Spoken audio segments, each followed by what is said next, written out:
Hi everyone, thanks for making the left turn. For today, Sunday, June 15th, 2014, I'm George Farrar and welcome back to another edition of the Farrar Report. I have a special Farrar Report for you today. We're going to talk about what's going on in Iraq. The big map is back. You know when you see the map on the Farrar Report that things are getting real, and they're getting real very quickly. And I want to talk about some of the paranoia and some of the discord and some of the misinformation that's broadcasting out on television today. I want to talk about the inconvenient truths of history, and we're going to talk about where Iraq came from and where Iraq is going and what I think the role of the United States should be. There's a lot to talk about. First, let's talk about Iraq as we see it right here. We see the lines, and we have to remember that Iraq came out, the nation of Iraq as we know it, came out of the fall of the Ottoman Empire after World War I. A British mandate was created in 1920, forming the lines that we know of essentially today of Iraq. And Iraq was governed by the British Empire until 1932, when it was theoretically given its sovereignty. Of course, the British were very involved in Iraq for a long time after that.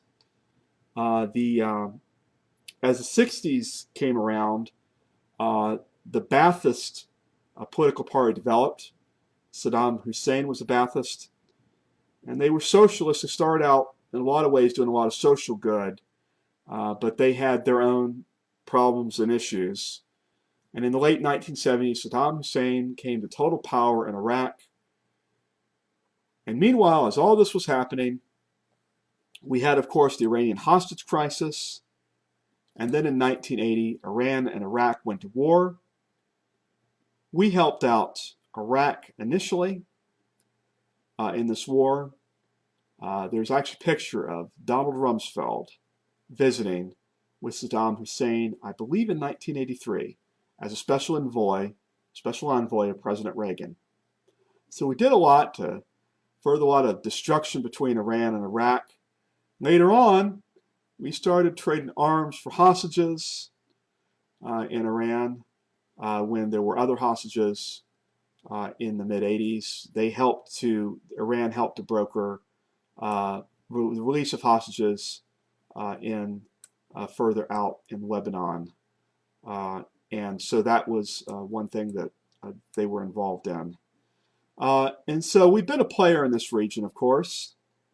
And then in 1990, Iraq invaded Kuwait, and that was a big thing. And of course, a big, huge coalition of troops from all sorts of different nations formed up on the border between Iraq and Saudi Arabia, right here.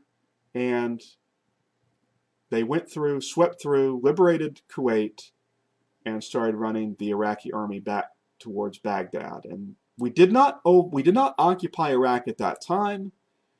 We did not overthrow Saddam Hussein. He remained in power. We put out some no-fly zones, and we enforced it with our Air Force. There was a call in 91, spring of 91, as we were leaving, to liberate the Kurds, a tribe up here in northern Iraq, but we did not do so, and so he put down their rebellions pretty swiftly. So what ended up happening was Saddam Hussein remained, and then 9/11 happened. And not only did we invade Afghanistan in the fall of 2001, and so we were active here, but also there was a foolhardy decision voted by Congress supporting President George W. Bush with the invasion of Iraq. And sadly, I was in support of it because I bought into the lie that there were weapons of mass destruction and that we were going to do this the right way. And I found out quite soon enough that we were not. And we became bogged down in an occupation as well as an Iraqi civil war between the Sunni and the Shiite. So there's been a lot of crazy talk out there over the past 48 hours on television, on the usual news shows.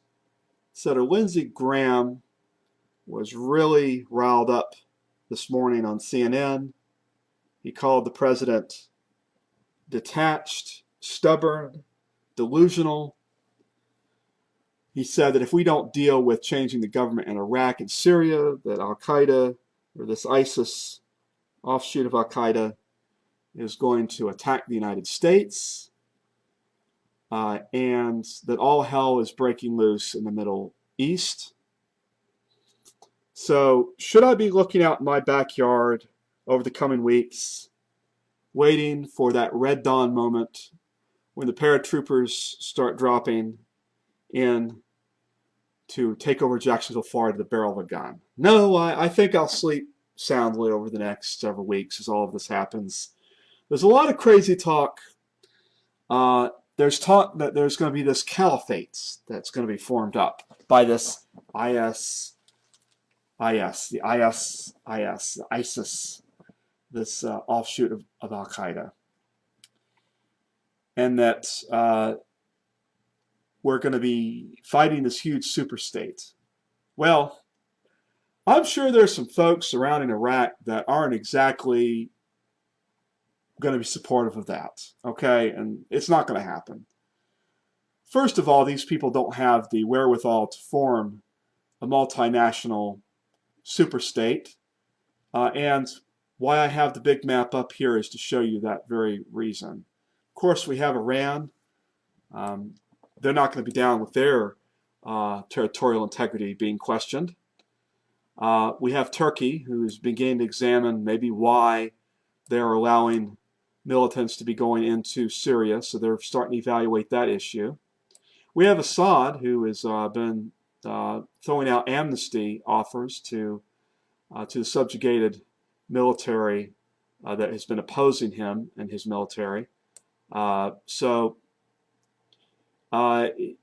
We, a year ago, put our foot down and said we weren't going into Syria, and I was supportive of not going into Syria, staying out of there, just as I'm supportive of staying out now. There are various oil fields in this area in Mosul, and I think all the whining and all the carrying on and all the paranoia and all the extreme talk started happening when the oil fields started getting taken over by this group.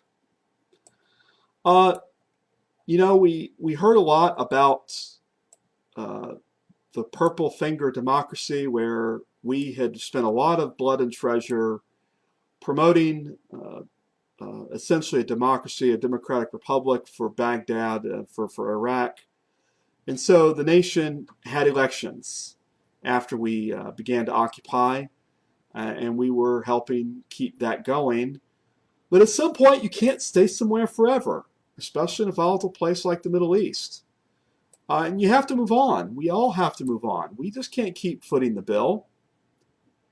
Well, speaking of footing the bill, let's talk about Pottery Barn. Now, you might ask yourself, George, you've put out this map. You're talking about all these countries. You have Iran, you have Syria, you have Saudi Arabia that would be against a lot of ruckus going on to form this supposed caliphate.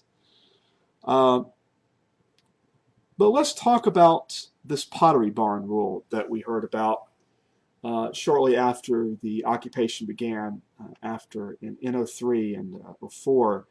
It was coined that Secretary of State at the time, Colin Powell, had said, you know, it's kind of like Pottery Barn. You break it, you bought it. The idea being that if you knock over an appetizer dish, that you need to go ahead and pay up to Pottery Barn. Well, let's view Iraq as nothing more than a retail chain store in an American shopping mall, shall we? We went through and occupied Iraq, and we caused a lot of damage. We destroyed the infrastructure through bombing. We destroyed a lot of schools and different things, just the different kinds of things that keep society going. And so the idea is that we were to put a lot of money into rebuilding their society, rebuilding the military, and we did.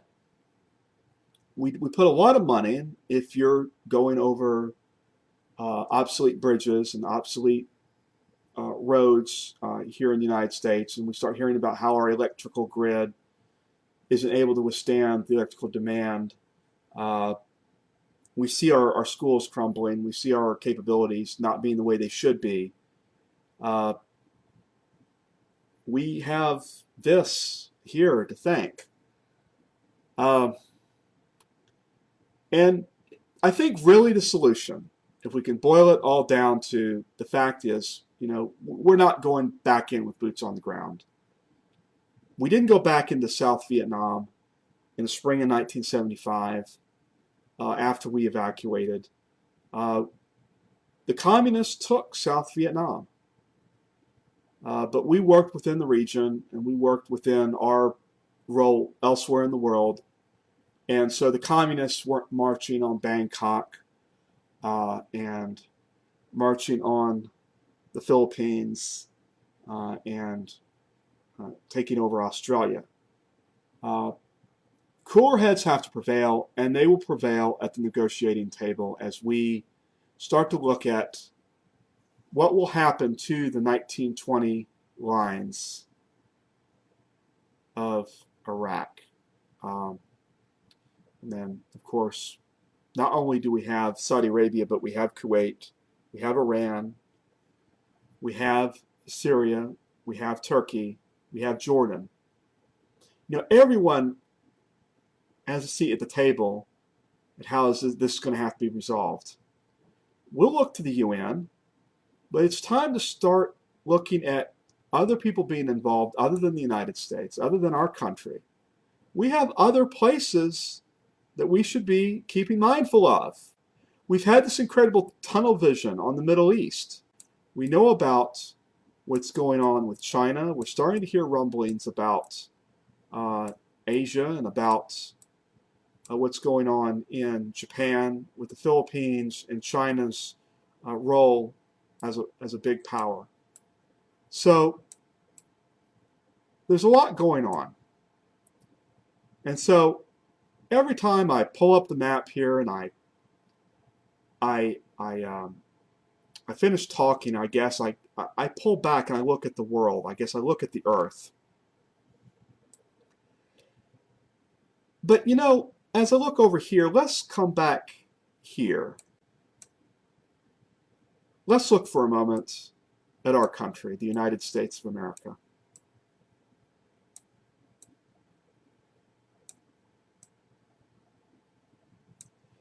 Instead of worrying about people in a civil war in a country thousands of miles away,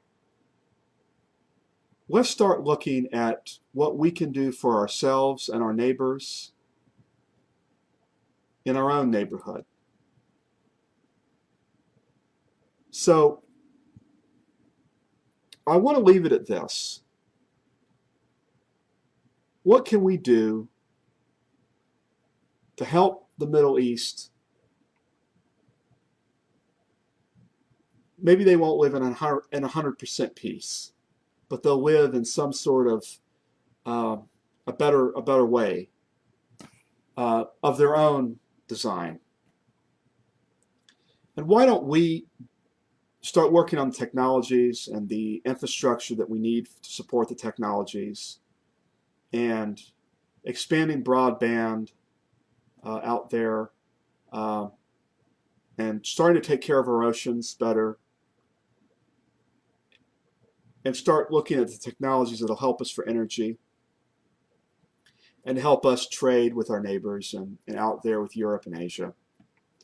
Why don't we bring some focus back home for a while? Don't worry. All of this will still be here. All the conflicts, all the bombings, the suicide bombings, the resource grabs, all of that. But let's make that next leap for technology. Let's get out of the oil business. Let's stop being, to pull from the TV show Dallas, let's stop being the world's JR. For those of you Dallas fans out there, I grew up watching Dallas on occasion as a youngster. I kind of wanted to be like JR, I guess, but but seriously, folks, ultimately, though, I grew up and realized I didn't want to be like JR. I wanted the office, I wanted the suit, I wanted the luxury, but you want to be yourself. Okay, so are we losing a bit of ourselves, of our soul in the process of all of this empire building and resource grabbing and geopolitical totalitarianism through armed force? Is that what we want to be known for? Do we want to be the world's JR? I'm done with the cowboy approach. It doesn't work. All right. One final thought. Kasem died at age 82 today, Father's Day, 2014. And I want to think back for a moment, back to the 1980s, when I would be in the car with my father, with my stepbrother, with my stepmother, listening to American Top 40, listening to the music. He was a radio legend. Kasem was a broadcasting legend. And so let's take a moment to think about Kasem, and I'll leave it with this. What he would sign off with on all of his shows on the radio. Keep your feet on the ground and keep reaching for the stars. Rest in peace, Kasem. Thanks for watching. Take it easy. See you later.